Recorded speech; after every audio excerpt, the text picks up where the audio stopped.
જૂનાગઢ જિલ્લાના બાટવા નજીક પાજોદ ગામ પાસે ગત મોડી રાત્રે ઇકો કારે બાઇકને પાછળથી ઠોકર મારી હડફેટે લેતા 3 યુવાનોના કમકમાટી ભર્યા મોત થતા પરિવારમાં ગમગીની સાથે અને માણાવદર પંથકમાં અરેરાટી વ્યાપી ગઈ હતી। અકસ્માતમાં જાણવા મળતી વિગત મુજબ ગૌ સેવા કરતા 3 યુવાનોમાં રામ પરેશભાઈ ઉંમર વર્ષ 28 રહેવાસી બાટવા, ભરત નાગાભાઈ મોરી રહેવાસી બાટવા અને હરદાસ ઓડેદરા રહેવાસી માણાવદર વાળા ત્રણેય મિત્રો છે। ગત રાત્રિના બાટવા નજીક પાજોદ પાસે ત્રણેય યુવાનો પોતાની બાઇક GJ11 CM 9252 નંબરની લઈને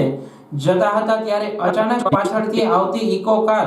GJ11 CH 3179 નંબરની કારે ઠોકર મારતા બાઇક